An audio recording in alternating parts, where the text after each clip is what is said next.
بسم اللہ الرحمن الرحیم۔ تو اہل خبر جاں باز نہ ڈر، تیرے قلب و نظر قرباں دی پر، ہر شام و سحر تیرے حق پہ بسر، باطل کے مقابل سینہ صفر۔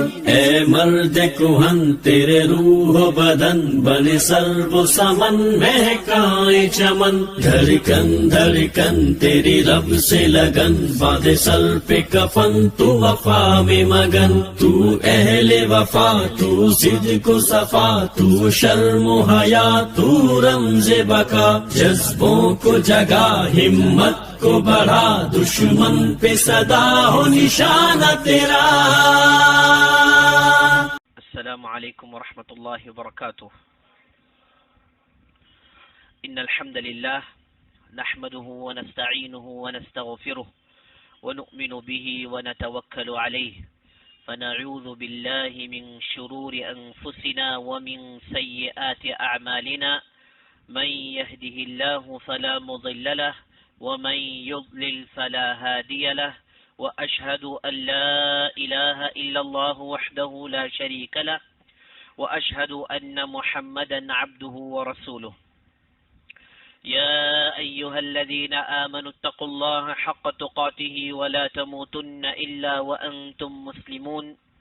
يا أيها الناس اتقوا ربكم الذي خلقكم من نفس واحدة وخلق منها زوجها وبث منهما رجالا كثيرا ونساء، واتقوا الله الذي تساءلون به والأرحام إن الله كان عليكم رقيبا۔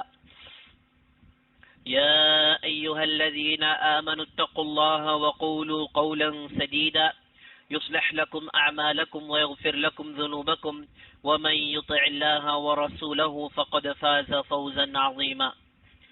أما بعد، فإن أصدق الحديث كتاب الله، وخير الهدي هدي محمد صلى الله عليه وسلم، وشر الأمور محدثاتها، وكل محدثة بدعة، وكل بدعة ضلالة، وفي رواية وكل ضلالة في النار۔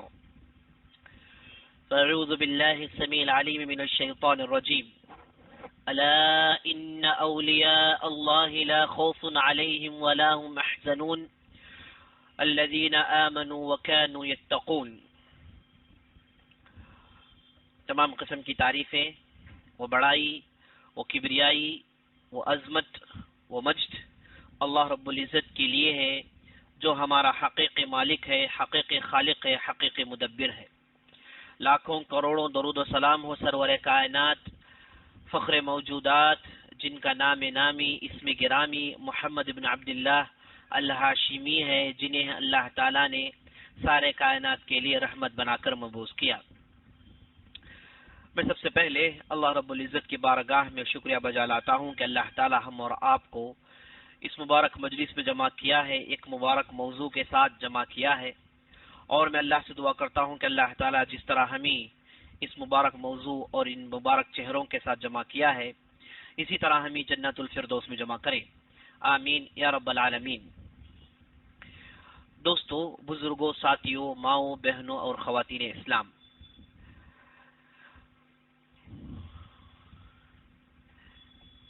آج کا یہ مبارک موقع، اس مبارک مجلس میں ہم انشاءاللہ شیر میسور ٹیپو سلطان کے تعلق سے ان کے سوانح حیات پیش کرنے کی کوشش کریں گے۔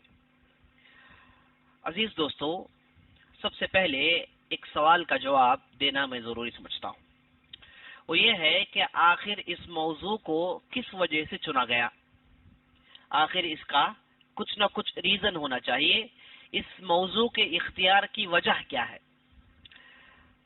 وجہ یہ ہے میرے دوستو کہ ہم دیکھتے آ رہے ہیں جب سے ہندوستان میں فرقہ پرست اور ظالم لوگوں کی حکومت قائم ہوئی ہے، تب سے لے کر مسلسل کچھ نہ کچھ کوشش کی جا رہی ہے کہ مسلمانوں کو بدنام کرنے کے لیے پہلے کوشش یہ کرتے ہیں کہ مسلمانوں کو بدنام کیا جائے، جب وہ کر آتے ہیں تو پھر مسلمانوں کا خون چوستے ہیں. آپ دیکھتے آ رہے ہیں کہ ان لوگوں نے کیسے کیسے مسلمانوں کو قتل کیا. گجرات میں کیسے مسلمانوں کو قتل کیا گیا، اس کے بعد آسام میں، اس کے بعد مظفر نگر میں، اس کے بعد یہ سلسلہ جاری ہے میرے دوستوں. اور ہم نے عنقریب دیکھا کہ ایک بہت بڑے افسر کو جو ایئر فورس سے تعلق تھا اس کے گھر میں یہ لوگ گھس آئے اور دن دہاڑے اس کے بچے، اس کی ماں، اس کی بیوی کے سامنے اسے بند کر اتنا مارتے ہیں یہاں تک کہ یہ عظیم افسر، یہ ہونہار افسر ختم ہو جاتا ہے میرے دوستوں. یہ سلسلہ جاری ہے. مختلف قسم کی باتیں پیش کی جاتی ہیں، نئے نئے دعوے کیے جاتے ہیں. کبھی یہ کہا جاتا ہے کہ گاؤں کو ذبح کرنا ہندوستان میں اس کی اجازت نہیں. کبھی یہ کہا جاتا ہے کہ ہندوستان میں مسلمانوں کو رہنا نہیں چاہیے. کبھی یہ کہا جاتا ہے کہ مسلمان ہندوستان میں گھس بیٹھے ہیں. کبھی یہ کہا جاتا ہے مندروں کو ڈھا کر مسلمانوں نے اپنی مسجدوں کو بنا. بابری مسجد کی جگہ ایک مندر تھی، وہاں پر رام پیدا ہوئے یہ کہہ کر اس مسجد کو ڈھا دیا گیا. اب یہ نیا دعویٰ کیا جاتا ہے کہ جہاں تاج محل ہے جو ہندوستان کی شان ہے، ساری دنیا میں آپ جائیے، ہندوستان کا نام لیجئے، ضمن لوگ تاج محل کو یاد کر لیں گے. 7 بڑے بڑے عجائب میں سے ایک عجوبہ یہ تاج محل ہے میرے دوستوں، جسے مسلمانوں نے بنا. اور ساری دنیا جانتی ہے بننے والے بادشاہ کا نام شاہ جہان ہے. انہوں نے 20 سال کی مدت میں کروڑہا پیسے خرچ کر کے ہندوستان کی شان کو بنایا اور اس کا نام رکھا گیا تاج محل. اور ساری دنیا والے آج بھی اس بہترین مونومنٹس کو دیکھ کر اش کرتے ہیں، تعجب میں پڑ جاتے ہیں. اب یہ دعویٰ کیا جاتا ہے کہ یہاں پر ایک شیو مندر تھا، اس میں ترشول تھا. شاہ جہان نے اس مندر کو توڑ کر اور اس ترشول کو گرا کر یہاں پر اس تاج محل کو بنا. میرے دوستو دعوے روزانہ آپ سنتے جا رہے ہیں، روزانہ. کبھی لو جہاد یہ لوگ شروع کرتے ہیں اور مسلمانوں پر تہمت دیتے ہیں، خود بم وسفوٹ کرتے ہیں، مسلمانوں پر تہمت لگائی جاتی ہے. یعنی مختصر یہ کہ مسلمانوں کو ختم کرنے کے لیے ایک مکمل پروگرام ہے جس میں یہ لوگ عمل زن ہیں اور چاہتے یہ ہیں کہ مسلمان اس ہندوستان میں ادنا سا بھی چین حاصل نہ ہو، چین کی سانس نہ لے. ہر ممکن کوشش کرتے ہیں کہ مسلمانوں کی زندگی سے قرار نکال دیا جائے. ابھی عنقریب ہم نے دیکھا، سنا، پیپرز وغیرہ میں ہم نے پڑھا کہ یہ کہا جاتا ہے کہ ہندوستان کو انگریزوں کے شکنجوں سے نکالنے کے لیے مسلمانوں نے کچھ بھی نہیں کیا. میرے دوستو یہ ایسا جھوٹ ہے کہ ادنا سا ادنا عقل رکھنے والا بھی اسے برداشت نہیں کرے گا.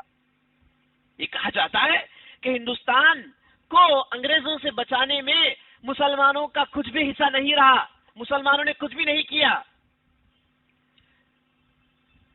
جبکہ تاریخ ہم دیکھتے ہیں تو تاریخ ہم کو یہ بتاتی ہے، لکھنے والے چاہے وہ مسلمان ہو یا پھر غیر مسلمان ہو، سب مل کر ہندوستان کی تاریخ لکھتے وقت یہ کہتے ہیں کہ مسلمان تھے وہ لوگ جنہوں نے انگریزوں کی راتوں کی نیندوں کو اڑا دیا تھا.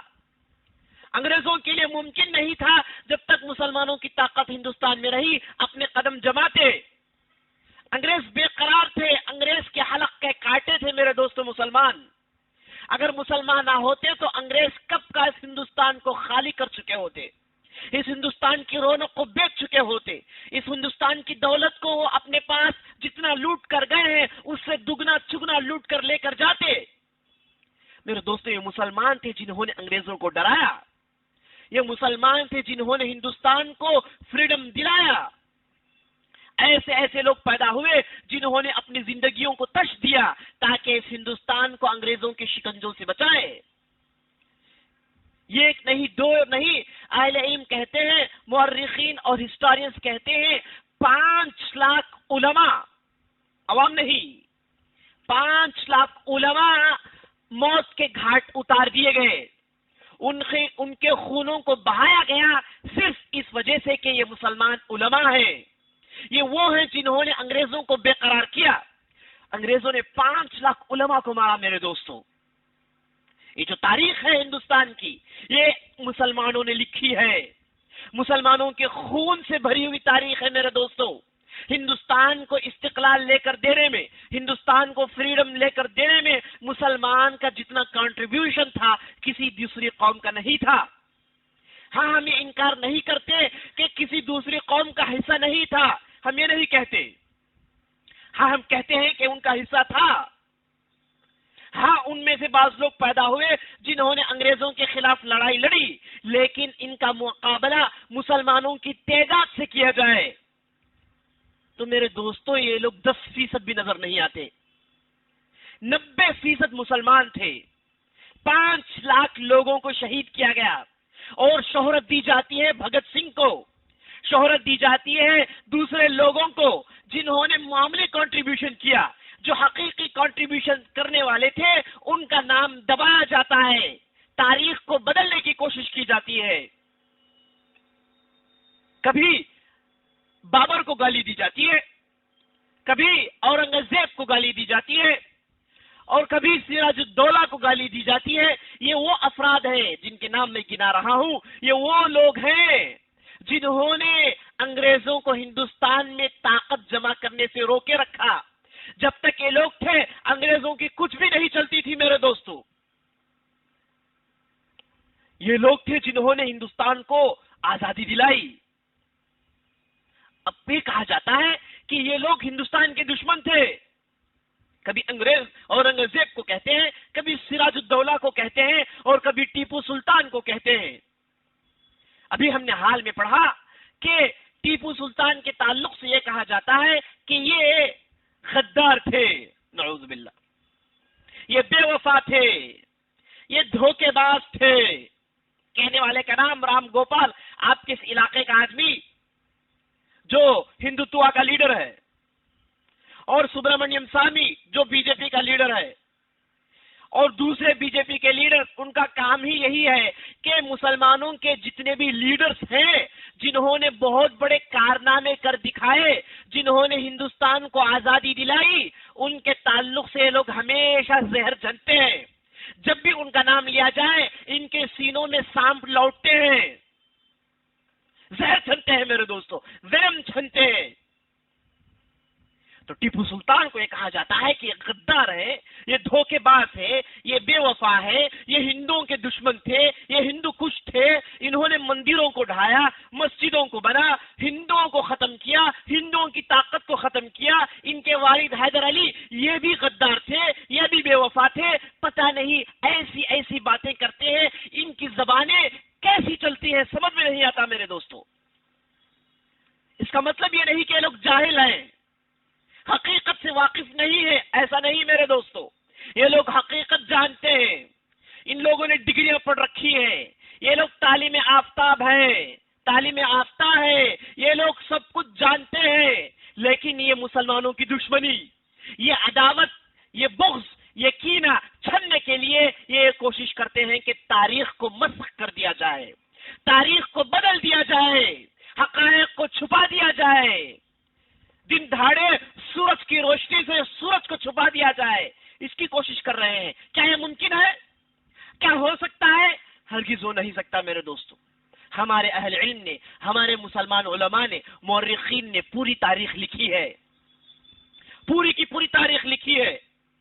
آپ بابر سے لے کر بلکہ اس سے پہلے جتنے بھی مسلمان بادشاہ آئے، پوری تاریخ لکھ کر محفوظ ہے، اور سب نے لکھا ہے کہ ہندوستان میں جو بادشاہ آئے، ہندوستان میں جب مسلمانوں کی حکومت تھی، یہاں پر ہندوؤں پر ظلم نہیں ہوتا تھا، یہاں پر ان لوگوں نے سیکولر بنیاد پر حکومت چلائی، ناحق ہندوؤں پر ظلم نہیں کرتے تھے، ان سے ان کی دولت کو چھینتے نہیں تھے، بلکہ امن کا پیغام تھا، یہ ہندو اور مسلمان کو مل ملا کر آگے بڑھاتے تھے۔ یہی تاریخ کہتی ہے۔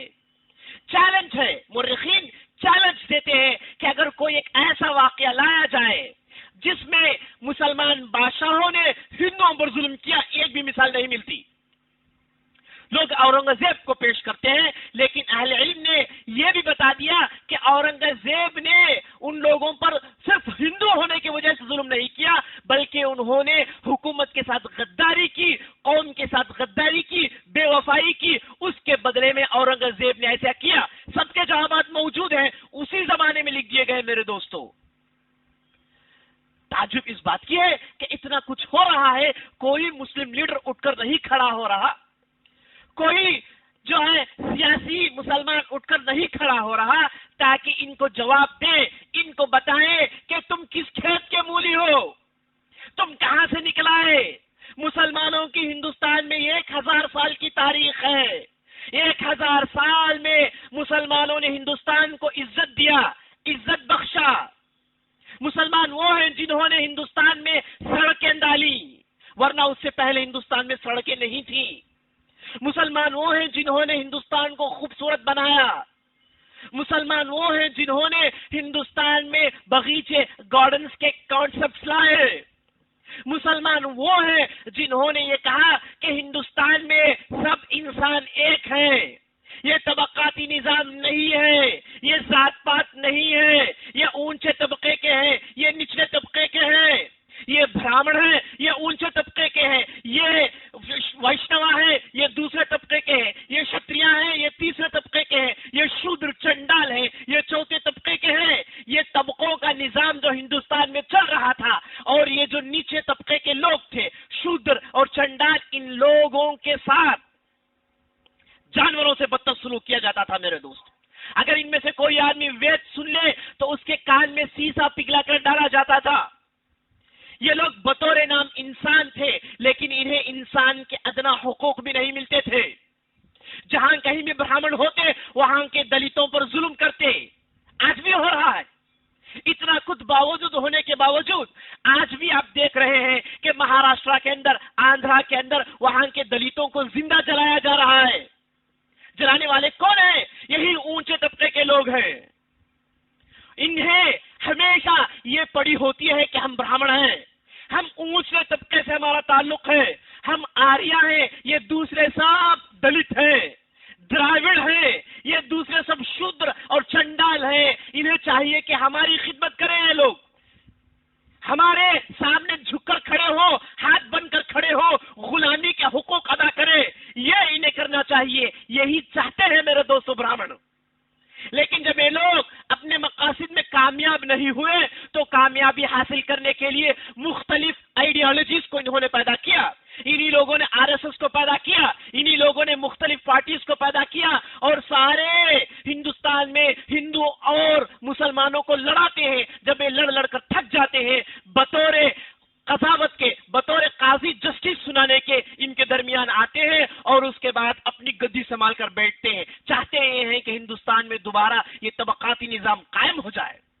تو میں بتا رہا تھا جب مسلمان آئے تو مسلمانوں نے ہندوستان سے طبقاتی نظام کو ختم کیا اور لوگوں سے بتایا، سب کو سنایا کہ دیکھو سب انسان ہو، شودر ہو، چنڈال ہو یا پھر برہمن ہو، اونچے طبقے کے، نیچے کاسٹ کے، یہ کاسٹ کی تقسیم نہیں ہے، سب انسان ہیں. سب کے سینوں میں دل ہے، سب کے سروں میں دماغ ہے، سب کے خون لال ہے، سب ایک ہی باپ کے اولاد ہیں. یہ کہہ کے مسلمانوں نے تعلیم کو عام کیا، ورنہ ہندوستان میں تعلیم عام نہیں ہوتا. میرے دوست، یہ جو ہندوستان میں آج آپ ایجوکیشن ریولوشن دیکھتے ہیں، اس کے پیچھے مسلمانوں کا ہاتھ ہے. مسلمان آئے ہندوستان میں تو عمدہ عمارتیں بنی، مسلمان آئے تو تاج محل بنائے، مسلمان آئے تو لال قلعہ بنائے، اور پتہ نہیں ہزاروں کی عمارتیں ہندوستان کی شان ہے، ہندوستان کے سر کو اونچا کر رہی ہیں. اس کے پیچھے مسلمانوں کا ہاتھ ہے. آج بغیر کسی شرم و حیا کے، بغیر کسی عقل کے استعمال کیے، لوگ یہ کہتے ہیں کہ یہ ہندوستان کے جو فریڈم فائٹرز مسلمان ہیں یہ لوگ غدار ہیں، دھوکے باز ہیں. عزیز دوستو، یہ تہمت ہے. عزیز دوستو، یہ جھوٹ ہے. کیوں ہم لوگ بیدار نہیں ہوتے؟ کیوں ہم لوگ اٹھ کر کھڑے نہیں ہوتے؟ ہمارے سیاستدان کہاں گئے؟ ہمارے لیڈرز کہاں گئے؟ کیا ان کے سینوں میں دل نہیں، دماغ نہیں، علم نہیں رکھتے، ایجوکیشن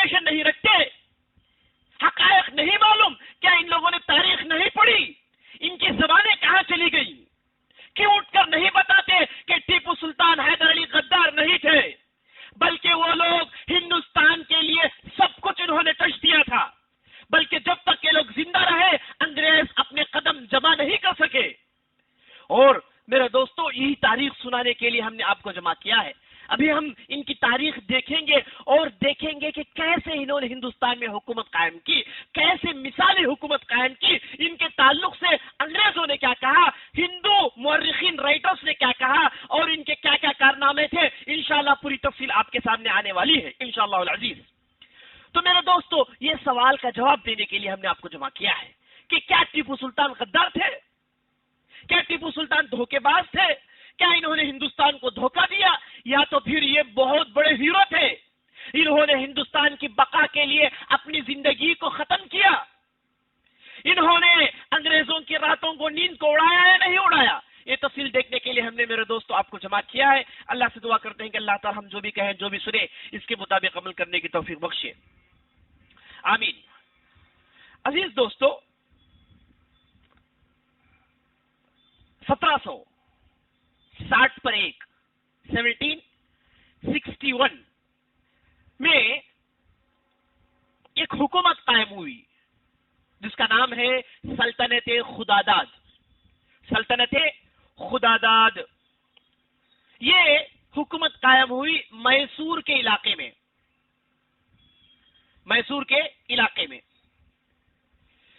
یہ جب حکومت قائم ہوئی تو اس حکومت کے بانی تھے حیدر علی رحمت اللہ علیہ۔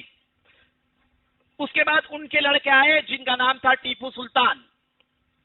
1760 پر 1 سے لے کر 1709 پر 9 تک، 1760 پر 1 سے لے کر 1709 پر 9 تک، یعنی 30 پر 8 سال تک یہ سلطنت خداوندی زندہ رہی۔ یہ 30 پر 8 سال میں جو حکومت ہوئی، یہ 30 پر 8 سال میں جو ترقی ہوئی، میرے دوستوں سارے ہسٹورینز کہتے ہیں، مسلمان سے پہلے غیر مسلمان رائٹرز کہتے ہیں، مورخین کہتے ہیں، اس کی مثال پورے ہندوستان کی تاریخ میں نہیں ملتی۔ جتنا امن، جتنا نظم و نسق، مذہبی رواداری، ہندو اور مسلمان عیسائی کیسے مل کر رہتے تھے، کیسے بستی ترقی ہونی چاہیے، اس کے لیے یہ حکومت رول ماڈل تھی میرے دوستوں۔ تو یہ سلطنت خداوندی یا پھر سلطنت خداداد، جس کے بانی حیدر علی رحمہ اللہ تھے، یہ جب حکومت قائم کیے تو اس وقت حالات کیسے تھے، اس وقت ہندوستان کے کیا حالات تھے، اور ساری دنیا کی کیا حالات تھے، یہ دیکھنا ضروری ہے میرے دوستوں۔ چلیے میں آپ کو لے کر چلتا ہوں 18ویں عیسوی، 18 سینچری کو لے کر چلتا ہوں میں۔ 18 سینچری میں سارے دنیا میں، اس میں کوئی شک نہیں، مسلمانوں کی حکومت تھی۔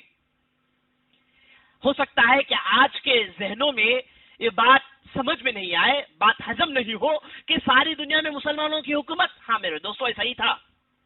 یہ جو ماحول بدل کر آپ دیکھ رہے ہیں، یہ امریکہ کا ظلم، یہ دوسرے یورپین کنٹریز کا ظلم جو آپ دیکھ رہے ہیں، اب یہ بعد میں شروع ہوئے، ورنہ جب تک مسلمانوں کی طاقت تھی یہ لوگ اف تک نہیں کہہ سکتے تھے۔ جب مسلمانوں کی طاقت تھی یہ ہندوستان کو آ نہیں سکتے تھے، اسی لیے ان لوگوں نے کیا کیا، ہندوستان کو آنے کے لیے سمندری راستہ تلاش کیا، سی روٹ تلاش کیا۔ یہی کولمبس جس نے امریکہ دریافت کیا، یہ اصل میں ہندوستان آنا چاہتا تھا۔ کولمبس اسپین کا رہنے والا تھا، اس کے لیے عین ممکن ہے کہ وہ بستیوں کے ذریعے سے زمین سے سفر کر کے ہندوستان آ جائے، لیکن مسلمانوں کی حکومت تھی، ان کی کچھ بھی نہیں چلے گی، ان کے ہاتھ میں بادشاہت ہے، ہر اعتبار سے مسلمان آگے ہیں، ان کے موجودگی میں ان کے بستیوں سے داخل ہو کر نکلنا آسان نہیں ہے۔ اس لیے ان لوگوں نے سمندری راستے کو تلاش کیا اور سمندر سے گھومتے ہوئے یہ کولمبس نکلا ہندوستان دریافت کرنے کے لیے، لیکن یہ جا کر پہنچ گیا امریکہ میں، اور یہ جھوٹ گھڑا گیا کہ سب سے پہلے امریکہ کو دریافت کرنے والا کولمبس ہے۔ یہ سر یہ جھوٹ ہے۔ ہم نے رمضان کے حلقوں میں ایک مستقل 2 یا 3 ہم نے گھنٹوں میں یہ ثابت کیا ہے کہ امریکہ کو دریافت کرنے میں مسلمانوں کا بہت بڑا حصہ ہے، اور مسلمان ہی امریکہ کو دریافت کیے۔ جب کولمبس ادھر پہنچا تو اس نے وہاں پر مسجدیں دیکھی، اس نے وہاں پر مسلمانوں کو دیکھا۔ کیسے مسجدیں آ گئی، کیسے مسلمان آ گئے؟ یہ اگر پہلا ہوتا تو وہاں پر مسجدیں کہاں سے آ گئی؟ اور ہم نے مختلف دلائل سے ثابت کیا کہ کے مسلمان وہ لوگ ہیں جنہوں نے امریکہ کو فتح کیا۔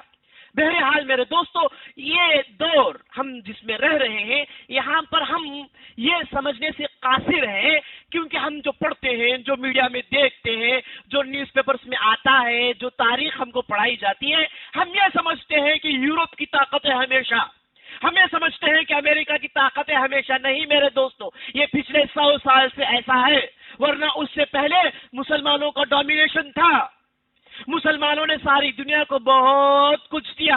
اب تفصیل میں جانے کا موقع نہیں ہے، مختصر میں یہ بتا رہا ہوں، آپ کے ذہن کو میں یہ ٹیون کر رہا ہوں کہ آپ آج کے ماحول سے کمپیئر مت کیجئے۔ 18ویں یعنی 18 سینچری میں ماحول ایسا نہیں تھا۔ خلافت عثمانیہ تھی، کتنی بڑی تھی؟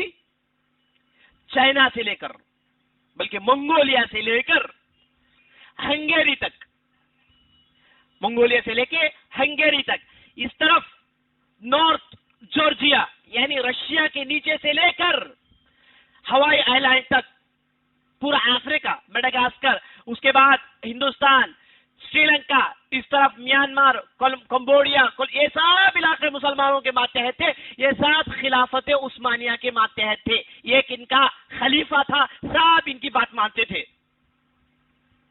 لیکن 18ویں صدی عیسوی میں، 18 سینچری میں، یہ خلافت عثمانیہ ہلنے لگی۔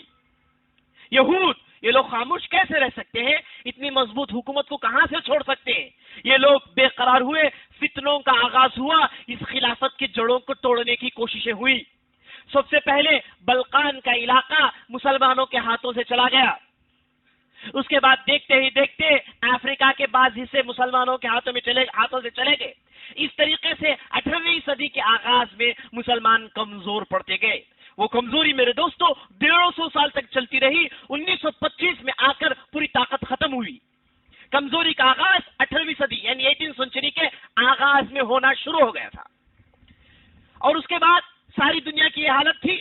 اب اس طرف یورپ کو طاقت مل رہی ہے، اس طرف امریکہ کو طاقت مل رہی ہے، اب یہ دو جم کے مسلمانوں پر ٹوٹ پڑ رہے ہیں، مسلمانوں کو یورپ سے نکالنے کے لیے مکمل سازشیں چل رہی ہیں۔ اس وقت دو بڑی بڑی طاقتیں نکلی، ایک تھی برٹش کی طاقت اور دوسری تھی فرنچ کی طاقت، فرانسیسی کی طاقت۔ یہ دو طاقتیں تھی، یہ دو لوگ آپس میں یہ خیال کیے ہوئے تھے کہ ہم دو مل کے ساری دنیا کو آپس میں اپنے اندر لا لیں گے۔ ان دونوں کے درمیان کمپٹیشن تھا، ایک علاقہ اگر برٹش پکڑے تو دوسرا علاقہ فرنچ پکڑتا ہے۔ اس طریقے سے یہ لوگ آپس میں کمپٹیشن ڈال کر سارے زمین کو ان لوگوں نے کیک بنا لیا، توڑ توڑ کر کھاتے ہیں۔ اگر یہ فرانس والے اٹلی لے لے تو مصر کو انگریز حاصل کرنے کی کوشش کر رہا۔ اس طریقے سے 18ویں صدی کا دور میرے دوستو بڑا ہی ہنگامہ اور کھلبلی کا دور تھا سارے عالمی کے اعتبار سے۔ ہندوستان میں ہوا کیا؟ ہندوستان میں ہم جانتے ہیں میرے دوستو، اگر قدیم تاریخ ہم دیکھتے آئے تو ہندوستان میں اسلام سب سے پہلے سمندری راستوں سے آیا۔ جو عرب تاجر آئے ان لوگوں نے اپنے بیڑوں کو لا کر یہاں پر چھوڑا۔ یہ آپ جو کائل پٹنم ہے، ادرام پٹنم ہے، کوکن کوسٹ ہے، ہاں بھٹکل ہے، ان علاقوں میں عرب آ کر اترتے تھے تجارت کے لیے۔ تو جب عرب مسلمان ہو گئے تو یہ لوگ ادھر آئے تو ان لوگوں نے اسلام کو پھیلایا۔ ان کے کردار، ان کی صداقت، ان کی دیانتداری، لین دین میں سچائی، بات چیت میں نرمی، یہ سب دیکھ کر یہاں کے لوگوں نے بڑی تیزی سے اسلام قبول کیا۔ تاریخ میں آتا ہے کہ بعض مرتبہ 5-5 ہزار کی تعداد، 20-20 ہزار کی تعداد ایک ہی دن میں مسلمان ہوا کرتی تھی، صرف اور صرف یہ عربوں کی رویے سے، عربوں کے اخلاق کی وجہ سے۔ اس طریقے سے میرے دوستو سوت میں اسلام آ رہا تھا یہاں تک کہ 92 ہجری میں، یہاں تک کہ 92 ہجری میں محمد بن قاسم حجاج بن یوسف کے بھتیجے، انہوں نے آفیشیل طور پر اسلام کو لایا نارتھ میں، سندھ میں، نارتھ پر، ورنہ اس سے پہلے مسلمان ہے ساؤتھ میں، لیکن آفیشیل طور پر سے مراد باقاعدہ حکومت کرنے کے لیے آئے۔ محمد بن قاسم اپنے ساتھ لوگ لائے، سندھ کو نے فتح کیا اور اس کے بعد وہاں پر عربوں کی یعنی مسلمانوں کی حکومت قائم ہوئی۔ اس کے بعد یہ سلسلہ آگے بڑھتا گیا، تقریباً عرب 250 سال تک حکومت کی، لیکن تعجب کی بات ہے 250 سال میں تقریباً 40 پر 5 گورنرز آئے۔ فوت ہو جاتا، فتنے ہوتے، انہیں مکمل طور پر حکومت کرنے کا موقع نہیں ملا۔ اس کے بعد آئے افغان، یہ لودھی خاندان آیا، وہ ان لوگوں نے چند دنوں تک حکومت کی۔ نارتھ انڈیا تقریباً ان کے ہاتھ میں تھا، بنگال، بہار، یو پی کے بہت سارے علاقے ان کے ہاتھ میں تھے۔ افغان کے بعد آئے ایرانی، ہے نا، یہ لوگ آئے، ان لوگوں نے ایک مدت تک حکومت کی۔ آخر میں آئے مغول، ان کا پہلا بادشاہ جس کا نام بابر تھا، یہ آیا 15ویں عیسوی میں، 15 سینچری میں، اپنے ساتھ لوگ لایا، اس نے باقاعدہ ہندوستان کو فتح کیا۔ فتح کرنے کے بعد 400 سال کے لیے مستقل بڑی حکومت اس نے قائم کی۔ بابر آیا اور اس کے بعد اس کا بیٹا جہانگیر آیا، اور اس کا ہمایوں آیا، اور اس کے بعد اس کا بیٹا اکبر آیا، اور اس کے بعد اس کا بیٹا جہانگیر آیا، اور اس کے بعد جو ہے شاہجہاں، اور اس کے بعد اورنگزیب، اور اس کے بعد جو ہے ان کے بعد پیدر پہ لوگ آتے رہے۔ یہ جو مغلیہ سلطنت تھی، اس میں سب سے بڑی حکومت قائم کرنے والے اورنگزیب رحمۃ اللہ علیہ تھے۔ انہوں نے کابل سے لے کر اس طرف منی پور، میزورم تک ان کی حکومت تھی، اور کشمیر سے لے کے کنیا کماری تک ان کی حکومت تھی۔ بہت بڑی حکومت انہوں نے قائم کی۔ کہا جاتا ہے ان سے پہلے اتنی بڑی حکومت قائم کرنے والا صرف اشوکا تھا، لیکن اشوکا کا زمانہ وہ زمانہ نہیں تھا اورنگزیب کا جیسا۔ تو اورنگزیب ایک بہت مضبوط بادشاہ رہے، اور انہوں نے 50 سال تک حکومت قائم کی، اور ہندوستان ان کے دور میں بہت امن میں رہا، بہت امن میں رہا۔ تو میرے دوستو، اورنگزیب 1707 میں وفات پاتے ہیں۔ کتنے میں؟ 1707 عیسوی میں وفات پاتے ہیں۔ 1707 تک بڑی بہترین حکومت رہی، کوئی ہندوستان کی طرف نظر اٹھا کر دیکھ نہیں سکتا۔ جب تک وہ تھے کوئی اف تک نہیں کہہ سکتا۔ اللہ تعالیٰ نے انہیں کافی صلاحیت دی تھی، یہ نظم و نسق کے پابند تھے، علم رکھتے تھے، لوگوں کے درمیان کیسے فیصلے سنائے، کیسے انصاف کرے، کیسے لڑائیاں لڑے، کیسے دشمنوں کو ختم کرے، کوئی ان سے سیکھے۔ بہترین حکومت انہوں نے قائم کی۔ 1707 کے بعد دراڑیں پڑنا شروع ہوئی، ان کے بچے آئے، اس میں سے کوئی ہونہار نہیں تھا، سب نکمے بیکار تھے۔ یہاں تک کہ ان کے اولاد میں ایک مغلیہ بادشاہ آیا جس کا نام محمد رنگیلا تھا۔ اس کی حکومت اتنی بڑی کہ وہ اپنے پیلس تک رہ گئی، بس پیلس کے نوکر چاکر بھی اس کی بات نہیں مانتے تھے۔ اورنگزیب کا 100 سال کے بعد ایک صاحب آ رہے ہیں، ان کی حکومت یہ کہ پیلس کے نوکر ان کی بات ماننے کے لیے تیار نہیں ہے، چاروں طرف انگریزوں کا ڈومینیشن ہے، بالکل بیکار ناکارہ لوگ آئے، اور اورنگزیب کی بچی کچی حکومت کو ان لوگوں نے طاقت نہیں دیا، تقویت نہیں دی، بلکہ یہ لوگ کمزور ہوتے گئے، دن بدن کمزور ہوتے گئے، یہاں تک کہ 1730 پر ایک میں نادر شاہ نامی ایک ایرانی بادشاہ، سنی بادشاہ ہندوستان میں حملہ کرتا ہے اور ہندوستان کی اینٹ سے اینٹ بجاتا ہے۔ تقریباً اس زمانے کے حساب سے 5 کروڑ سے زیادہ روپے ہندوستان سے لے جاتا ہے، اور ہندوستان میں حکومت قائم نہیں کیا، آیا تھا صرف اس وقت کا بادشاہ جس کا نام محمد شاہ تھا، اسے مزہ چکھائیں، کیونکہ اس نے افغانیوں کے علاقوں کو واپس دینا نہیں چاہا، تو بدلہ لینے کے لیے نادر شاہ آیا، اس نے ہندوستان کے اینٹ سے اینٹ بجا دی، ہندوستان کو تباہ و برباد کر دیا۔ اس کے بعد 1760 میں دوبارہ ایک دوسرا افغانی بادشاہ آیا جس کا نام احمد شاہ عبدلی تھا۔ یہ آیا، یہاں پر اس وقت جو مراٹھا کی طاقت جمع ہو گئی تھی، ابھی آپ کے سامنے تفصیل آئے گی، مراٹھا کون ہے اس کی تفصیل آئے گی انشاءاللہ۔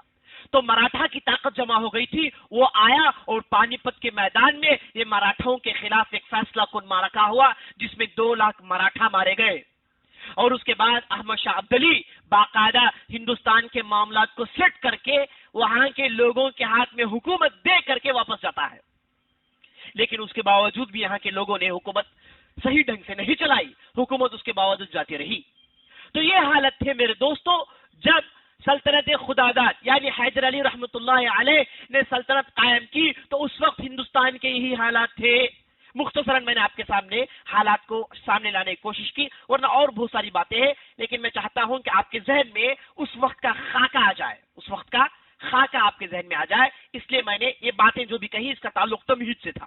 اب چلیے اصل موضوع کی طرف آگے بڑھتے ہیں. یہ سلطنت خدا داد جس کے بانی حیدر علی رحمۃ اللہ علیہ اور اس کے بعد ان کے لڑکے ٹیپو سلطان نے جو قائم کی، 30 پر 8 سال کی مختصر حکومت، جو مثالی حکومت، اس جیسی حکومت اس زمانے میں کوئی قائم نہیں کر سکے.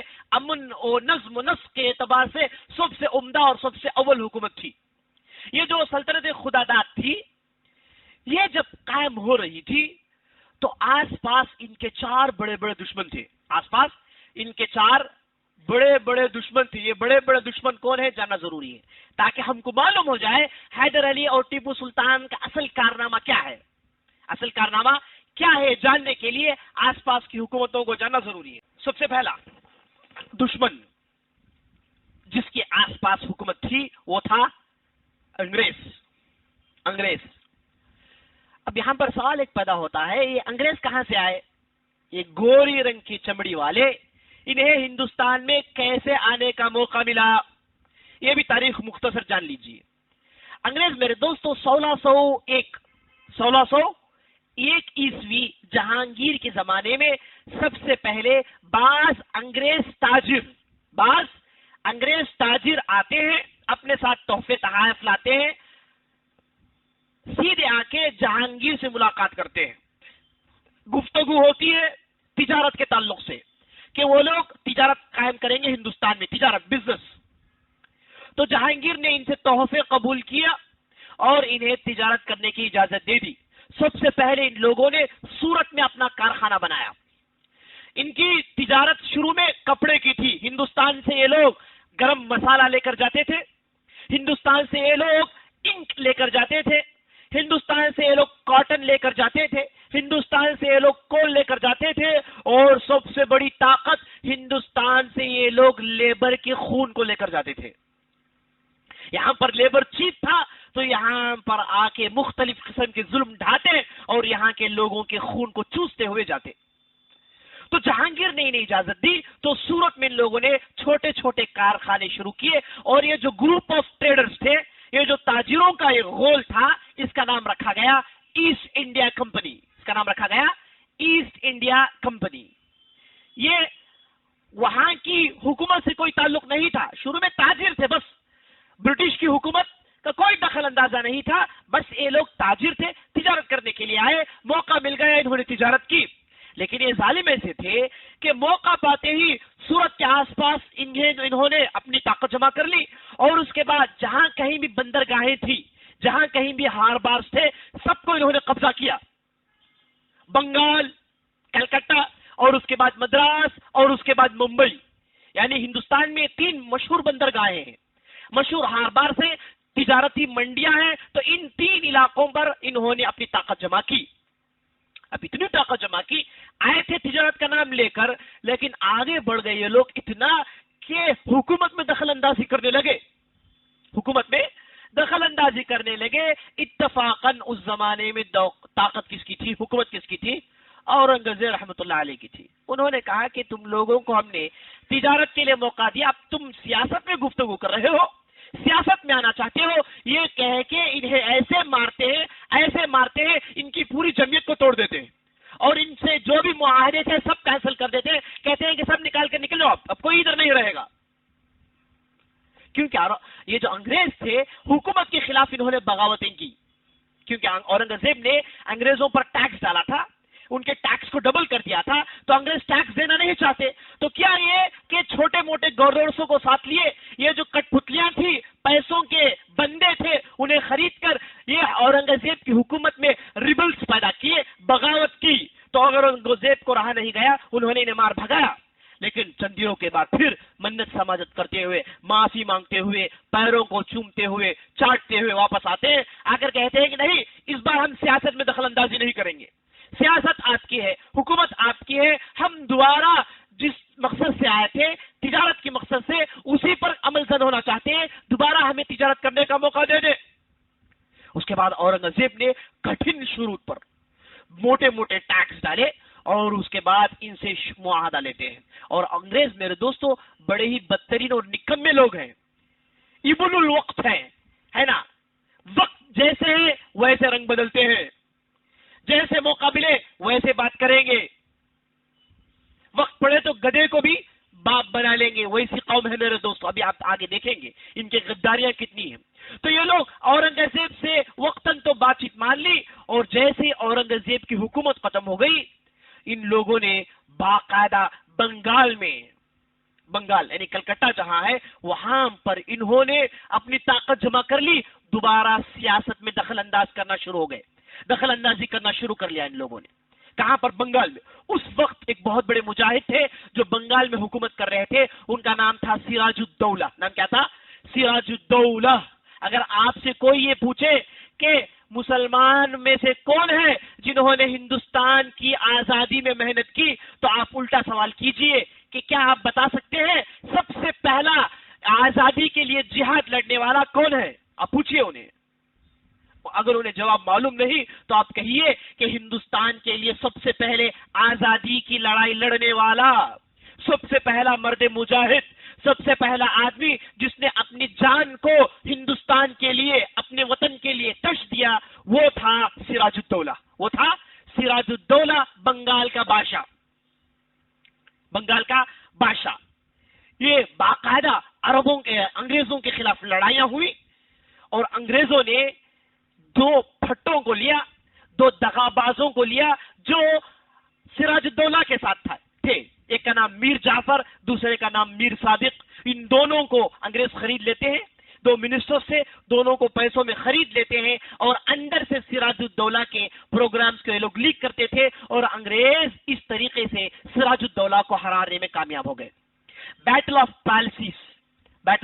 پلاسی ایک مشہور بیٹل ہے جو 1750 میں لڑی گئی، 1757 میں لڑی گئی. اس میں باقاعدہ یہ مرد مجاہد سراج الدولہ کو ختم کیا جاتا ہے، اور انگریز اسے ختم کرتے ہیں. اس کے بعد ایک دوسرے آدمی میر جعفر کو بٹھاتے ہیں، اور چند دنوں کے بعد وہ وفات پا جاتا ہے، تو ایک دوسرا مرد مجاہد آتا ہے. یہ ہندوستان کے لیے دوسرا نمبر پر آ رہا ہے مجاہد، جس کا نام ہے میر قاسم. اس نے بھی انگریزوں کو بہت تکلیف دی، لیکن آخرکار پھر انگریزوں نے اندری سازشیں کی، داخلی سازشیں کر اسے بھی ختم کر دیے. یہ ہے میر قاسم. تفصیل میں جانا نہیں چاہتا، میں صرف اشارے کرتے ہوئے جا رہا ہوں. اس کے بعد میر قاسم کو ختم کرتے ہیں. اس کے بعد پورا بنگال، اڑیسہ ان کے ہاتھ میں آ جاتا ہے. کن کے ہاتھوں میں؟ انگریزوں کی. یہ آئے تھے تجارت کرنے کے لیے، تجارت کرتے رہے، اور اس کے بعد آگے بڑے، سیاست میں داخل ہوئے. اب دیکھیے بنگال پورا ان کے ہاتھوں میں ہے، اڑیسہ پورا ان کے ہاتھوں میں ہے. یہ علاقہ پورا اپنی حکومت چلا رہے ہیں، باقاعدہ اپنی حکومت ہے. یہ تاجر حکومت چلا رہے ہیں. اب جب یہ حکومت چلائیں گے تاجر، تو کریں گے کیا؟ بستی کو ڈیولپ کریں گے نہیں. ان لوگوں نے یہاں کے لوگوں کا خون چوسا، یہاں کے لوگوں کی محنتوں کو پامال کیا. یہی کچھ کرتے تھے میرے دوستو یہ لوگ. اس کے بعد یہ اتنے بڑے کہ آخرکار 1760 میں انہیں یہ خطرہ محسوس ہونے لگا کہ میسور کے اندر ایک مضبوط حکومت قائم ہو گئی ہے، جس کا نام ہے سلطنت خداداد. حیدر علی حکومت قائم کر رہے ہیں. جب تک یہ رہیں گے ہندوستان میں ہماری نہیں چلے گی، انہیں ختم کرنا چاہیے. یہ کہہ کر یہ پورے انگریز جمع ہو گئے، برٹش بھی ساتھ، حکومت بھی ساتھ ہے ان کی، سب جمع ہو کر مکمل محنت کر رہے ہیں، پورا زور ڈال رہے ہیں کہ سلطنت کو ختم کیا جائے. یہ تھے میرے دوستو انگریز. یہ پہلا دشمن جو سلطنت خداداد کے آس پاس تھے. دشمن نمبر 2 مراٹھا. دشمن نمبر 2 مراٹھا، جسے آپ مراٹھی کہتے ہیں. یہ لوگ مہاراشٹر کے رہنے والے تھے.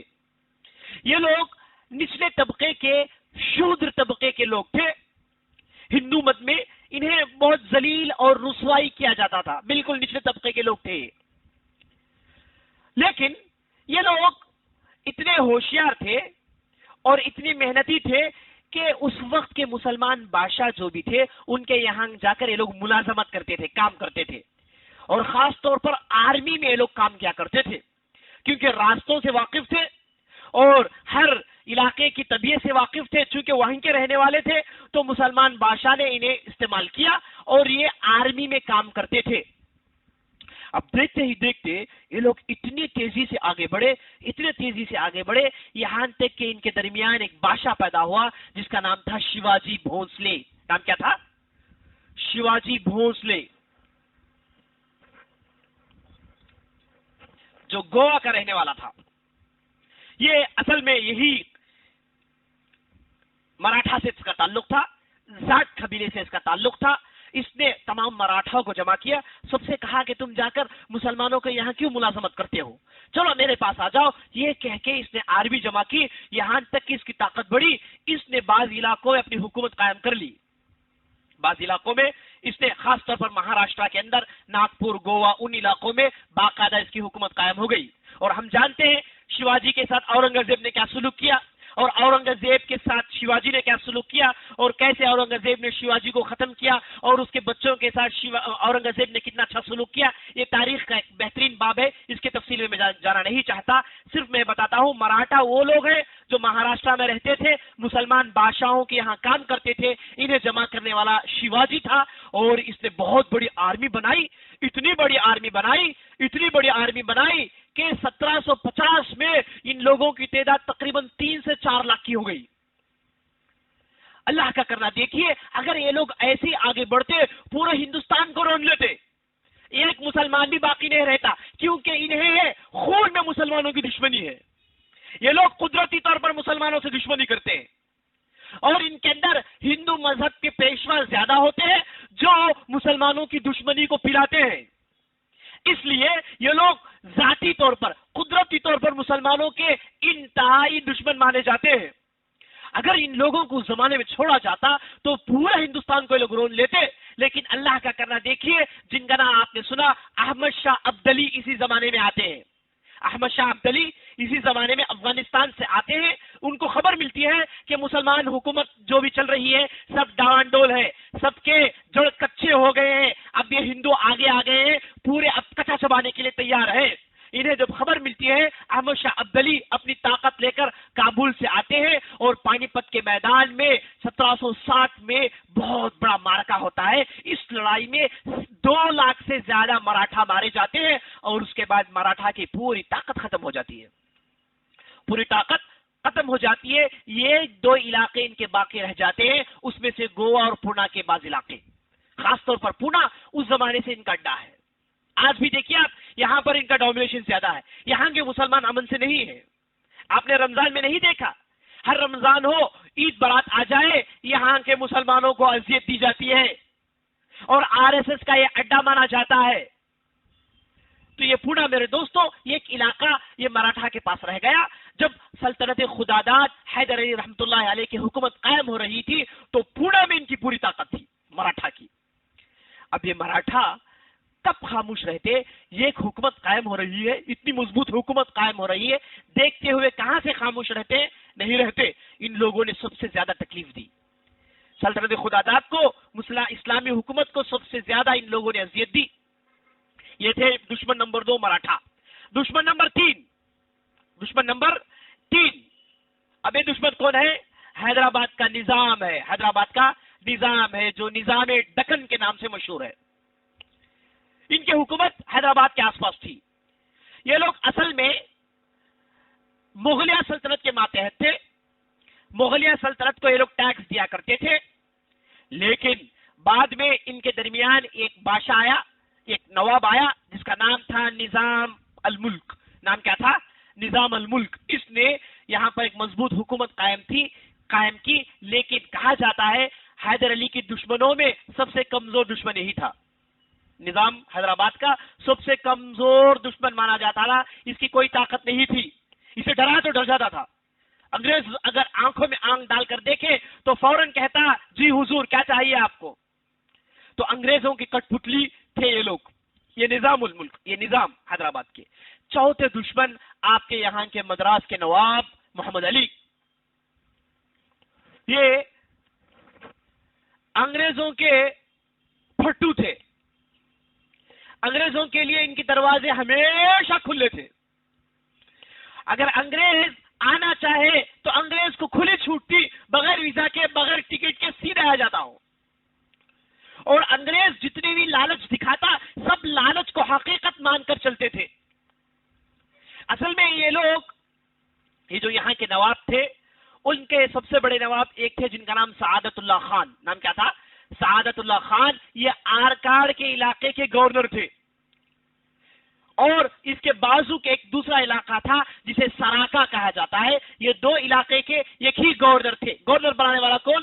مغلیہ سلطنت کا بادشاہ جو دلی میں بیٹھا ہوا ہے وہی نے گورنر بناتا ہے. تو سعادت اللہ خان کی یہ دو صوبوں میں، یہ دو اسٹیٹس میں حکومت تھی. لیکن آگے چل کے ایک بہت بڑا انقلاب ان کے خاندان میں آیا.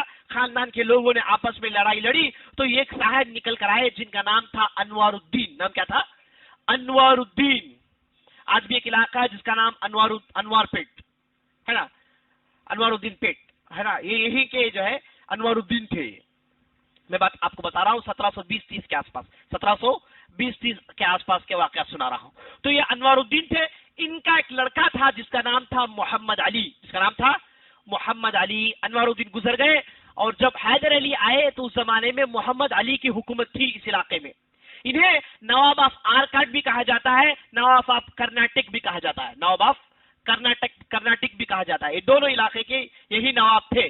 لیکن افسوس کہ اللہ تعالیٰ نے اتنی نعمتیں دی.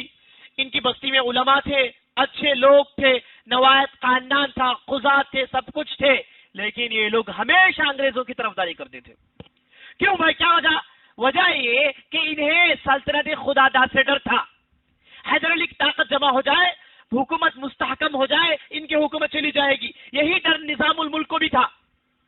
یہ جو مسلمان جو حیدر علی کے دشمن تھے ان دونوں کو اسی چیز کا ڈر تھا کہ اگر یہ حکومت مضبوط ہو جائے تو ان کی حکومت چلے جائے گی. یہ ڈر کی وجہ سے ان لوگوں نے عظیم مجاہدین کو چھوڑا اور یہ نکمے انگریزوں کے پیچھے پڑ گئے اور انگریزوں کے اشارے میں ناچتے تھے. اور انگریز مدراس میں آتا تھا اس کے لیے سب کچھ چھوٹ تھی، بلکہ مدراس کو اسی نے ڈیولپ کیا. جتنے بھی آپ علاقے دیکھتے ہیں اسے ڈیولپ کرنے کے پیچھے یہی انگریز ہے. کیونکہ بہت وفادار تھے تو اس نے بہت سارے انویسٹمنٹ ادھر کیے اور بستی کو ترقی کرنے کے کام کیے. بہرحال یہ 4 بڑی بڑی حکومتیں تھیں اور یہ 4 دشمن تھے. ان چاروں کے بیچ میں سلطنت خداداد حیدر علی رحمت اللہ علیہ ایک حکومت قائم کرتے ہیں. اب یہاں پر سوال یہ پیدا ہوتا ہے حیدر علی کون تھے؟ کہاں سے آئے؟ کیسے انہوں نے ایک مثالی حکومت قائم کی؟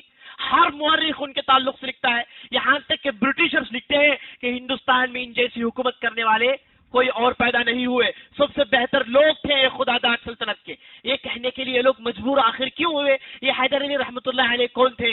اسے جاننے کے لیے ہم تھوڑا آگے اپنی بات بڑھاتے ہیں. ہم ان کی جو ہے نسل دیکھتے ہیں کہ حیدر علی کہاں سے تھے. نشانوں پر نگاہ رکھنا تو گھوڑوں کو سیدھا رکھنا، عدو سے آگہی رکھنا مجاہد کی بصیرت ہے. نشانوں پر نگاہ رکھنا تو گھوڑوں کو سیدھا رکھنا، عدو سے آگہی رکھنا مجاہد کی بصیرت ہے.